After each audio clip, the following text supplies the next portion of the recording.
What's going on, guys? It's Danny from Fantasy Stock Exchange here, and today I'll be bringing forth my top 5 waiver wire pickups going into week 13 of fantasy football. And there's a lot of breaking news this week. A lot of stud star running backs actually going down via ailments. And how do you adjust? How do you make sure your lineups are capable of winning your week 13 matchups? Well, I got you all covered, and realistically, how you can end up clinching your spot in those beloved playoffs. But yeah, I mean, this is a jam-packed waiver week, a week that we haven't seen in quite a while. Headline, obviously, of course, by the first few names on this list. But yeah, I'm excited. I'm ready to roll. Again, if you guys enjoy content like this and are interested in seeing more, make sure you leave a like down below. And as always, subscribe to the channel, the FSC channel. We are on the road to 10,000 subscribers. As always, appreciate every single one of you waking up these Tuesday mornings, Tuesday afternoons, getting your cup of coffee and enjoying some waiver pickups. But yeah, ready to roll. Hit that damn intro.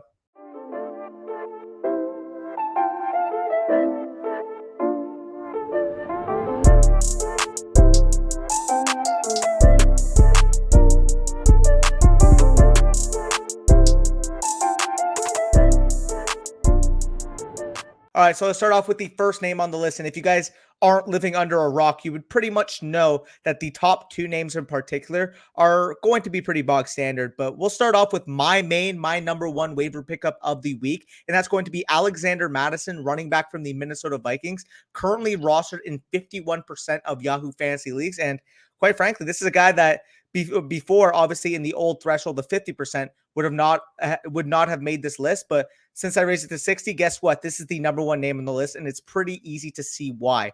Dalvin Cook, star running back Dalvin Cook of the Minnesota Vikings, has actually suffered a torn labrum on Sunday's game and a separated shoulder in week 12 and is expected to miss the next 3 to 4 games. As you guys can see, Edwin Porras actually talked about it. This is the exact same left shoulder injury that Dalvin Cook suffered in 2019. Obviously, if you guys remember, he was a league winner that year, went down with an injury late in the season, and it basically screwed everybody who had him, because at the end of the day here, he was such a league winner prior to that point.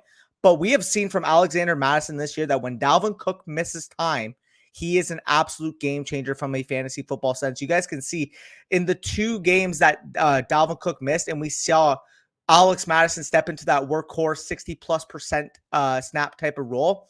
He accumulated 20 fantasy points in both of those games against the Seattle Seahawks and the Detroit Lions. You guys can see the opportunities. 34 opportunities in the one game against Seattle and 32 opportunities in the game against Detroit. This is a full-fledged bell cow type of back and a top 12 minimum RB1 archetype if Dalvin Cook is going to be out. So at minimum, we should expect 2 RB1 type of weeks from Alex Mattison. That is the minimum timeline of Dalvin Cook.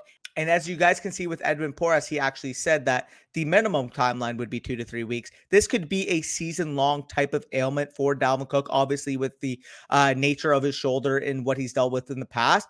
If you're getting Alex Mattison for the rest of the season, even for the next 2 weeks, this is an all your FAAB type of acquisition. If you have $30, $40, $50, $60, $100 left of FAAB, whatever percentage you need to acquire Alexander Mattison, you do so, because you do not find RB1s like Alexander Mattison available on the waiver wire quite often. So absolutely spend all your FAAB, blow all that FAAB on Alex Mattison.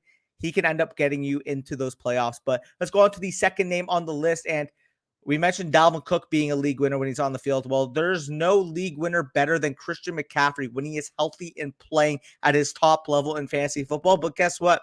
That's not going to be happening for the rest of the season. You guys can see the report on the screen. Panthers placed Christian McCaffrey on injured reserve with his ankle and has basically ruled him out for the remainder of the season. Therefore, my number 2 waiver pickup of the week is going to be Chuba Hubbard, running back from the Carolina Panthers, 39% rostered in Yahoo Fantasy leagues. And we saw when Christian McCaffrey was out, obviously the main back that they used in this backfield was indeed Chuba Hubbard, was a solid locked and loaded top 20-ish type of back, 18, 20 touch per game type of guy.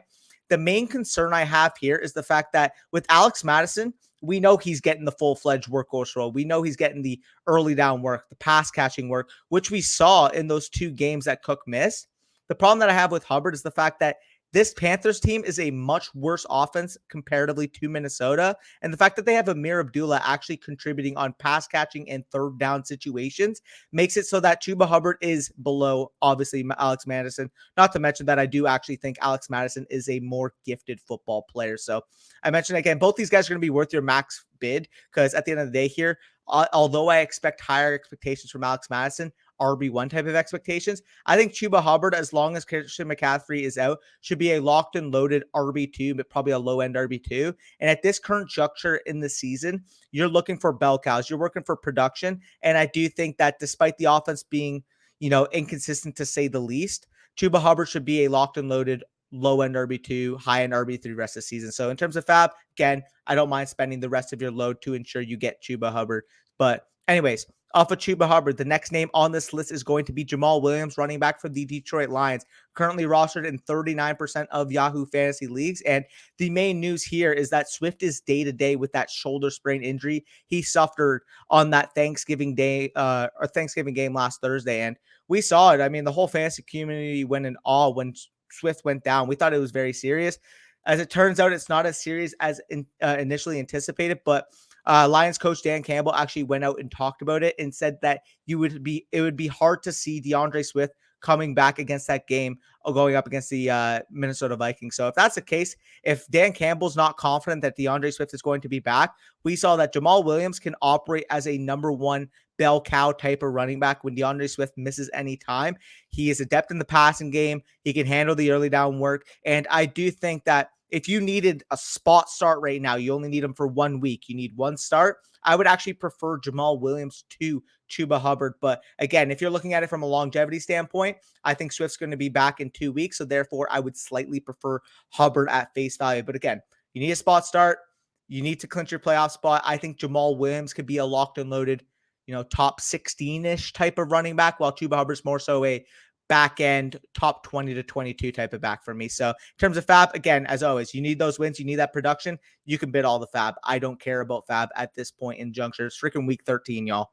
But anyways, number 4 and the only wide receiver on this list is going to be Kendrick Bourne, wide receiver from the New England Patriots, currently rostered in 23% of Yahoo Fantasy leagues. And this is a guy that actually has been sneaky productive since week 3. He's actually averaged 14.3 PPR points per game, which equated across the year would equal a wide receiver 24 point per game type of pace. I mean, this is a guy that's been sneaky productive. Nobody has been really talking about it, but at the end of the day here, he's offering low-end wide receiver 2 value. Now, I'm not going to value him there, but if you want to put him as a flex option, wide receiver 3-4 archetype rest of the season, I think that Kendrick Bourne can produce that in spades as he has done since week 3. So you guys can see, I mean, Mac Jones has relied upon this guy as his main deep threat on a Patriots team that since week 5, since they start hitting their groove after that, obviously that showing against Tom Brady, 1917 loss, this Patriots team has really been on a roll, particularly this offense. They have averaged 33.1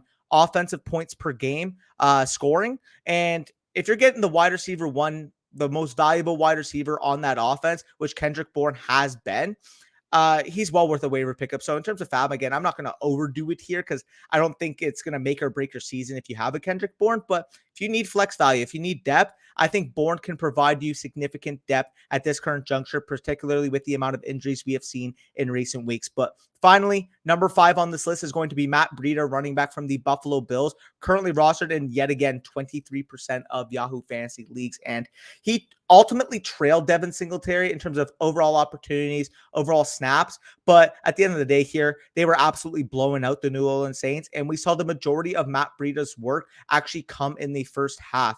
But as we saw with Devin Singletary on the field versus when Matt Breida was on the field, Matt Breida was actually by far the most efficient back in this backfield that we have seen this year. And in these last 3 games since he started earning his opportunity, he has averaged 12.8 PPR points per game, which we can see he possesses a legitimate low-end RB2 type of ceiling, particularly in PPR. I mean, this is a guy that, although Josh Allen does not throw to his running backs often, has been the preferred option in the passing game when he has indeed done so. So in terms of FAAB, again, I'm not going to bid too much, but again, if you're in PPR, half PPR, I think Breida can be a fine RB4 type for you with a low-end RB2, high-end RB3 type of ceiling if he ends up earning more snaps and proves that his talent, his efficiency can win out in this situation. But in terms of honorable mentions, obviously we can talk about Dontrell Hilliard, ripped off a 68-yard touchdown. Did trail Deontay Foreman in terms of overall snaps, but he was the much more efficient back, and he was relied upon in the crucial situation. So if you're desperate at running back, you miss out on Breida, you miss out on Chuba Hubbard, Jamaal Williams, and Alex Mattison. I don't mind on making a move for Dontrell Hilliard or the next guy on this honorable mention list, Boston Scott. We actually saw Miles Sanders dealing with some nicks and bruises. I don't know exactly what was going on. We'll learn more throughout the week, but Boston Scott saw a lot of work in the second half, particularly in relief of Miles Sanders. Produced 14 carries for 60 yards and a touchdown, and looked like a genuinely good back for the Philadelphia Eagles. So if he's going to have a consistent role in this team, he's well worth a pickup, especially in full PPR, half PPR type of leagues. But finally, the last three names on this list, I'm going to talk about a wide receiver, a tight end, and a quarterback. First off, wide receiver, Van Jefferson.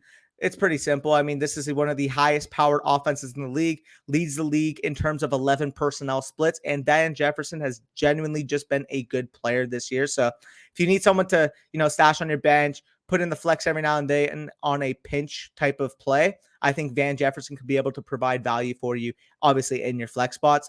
Finally, Cole Kmet. He's been seeing a pretty consistent target base in these last few games, obviously with that one blip on the schedule in the last 5. I think he can be, a top 15-ish type of 10 tight end. And if you need a streamer on a given week, given the matchup, I think Cole Kmet could be that guy. Finally, Taysom Hill was actually announced the starter for the New Orleans Saints this Thursday going up against the Dallas Cowboys. And we know the Konami code by now. If you guys have followed the channel, you would know the Konami code. If Taysom Hill is going to be a threat in the running game, which he has been every time he has started on the football field, he's well worth a pickup. So again, you're in a pinch, you need a spot. You need someone that can give you some rushing production. I think, particularly in a one quarterback, super flex type of league, Taysom Hill could be able to do so. But that is it. Rapid fire, about 13 minutes. Again, if you enjoyed this content, if you enjoyed this video and are interested in more, make sure you pay attention later today because Butch is going to have a banger ready for you guys. But that being said, peace out, y'all. Enjoy your Tuesday.